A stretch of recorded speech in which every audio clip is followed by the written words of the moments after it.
Hello,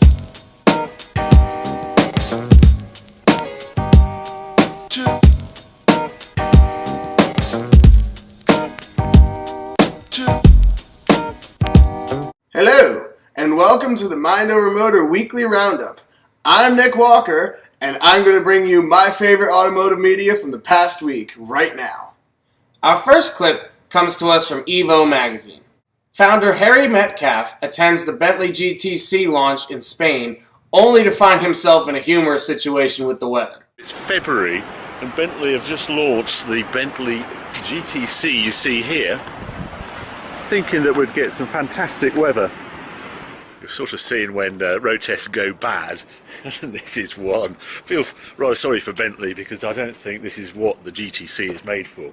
But having said that, Bentley does have fabulous heated seats. So, really.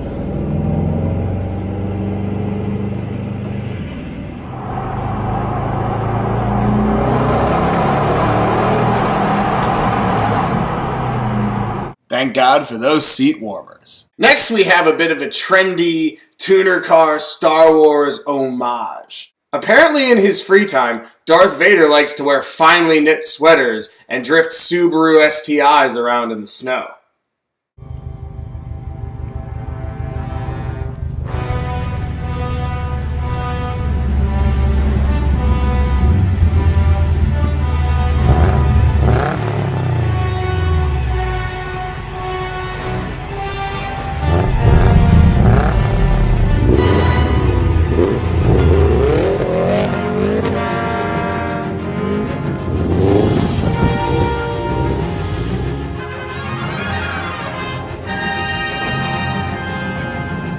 I find your lack of oversteer disturbing.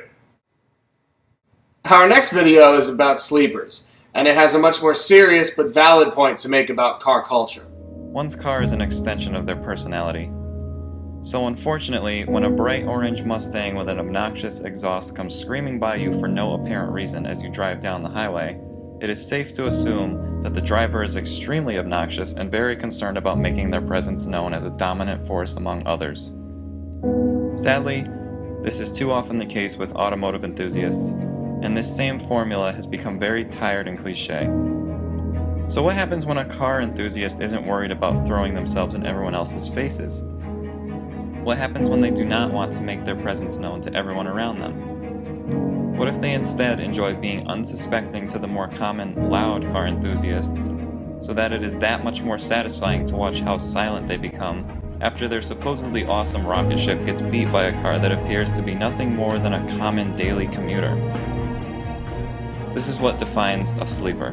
A valid point, but unfortunately my Subaru has a really big wing and a loud exhaust, so I'm one of those tool bags he's talking about.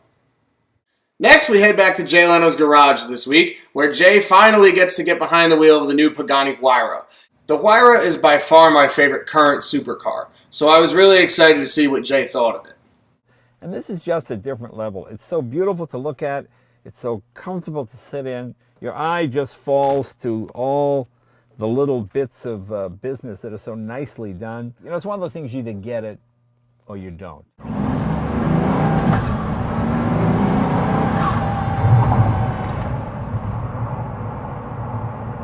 Well, we got 7 speeds. Let's put it in 7 and see what we get here.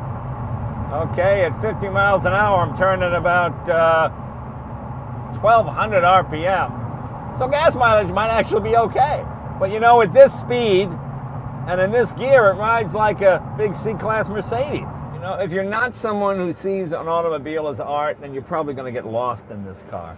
But if you can appreciate art that's functional, that moves, I mean, everything here is just beautifully designed. These air conditioning ducts, I mean, it's just unbelievable. Just rolling sculpture, rolling artwork. Hey, see you later. That pulls very nicely, doesn't it? Bella macchina! Continuing with Italian stallions, car and driver goes to Italy to drive the last Lamborghini available with a manual transmission. The supercar is changing faster than life around here, and the biggest casualty is the one thing that used to be central to any great supercar, an open-gated manual gearbox. The Miura and Countach had them, even the baby V8 powered Jalpa, and mastering the manual box was a key to unlocking the real magic of these cars. Now you just flip a paddle. Only one Italian supercar still allows you to honour that fine tradition. Sadly, customers very rarely, almost never spec them, and this car could be the very last manual gearbox Lamborghini for the foreseeable future. But this is one instance where the customer is most definitely wrong.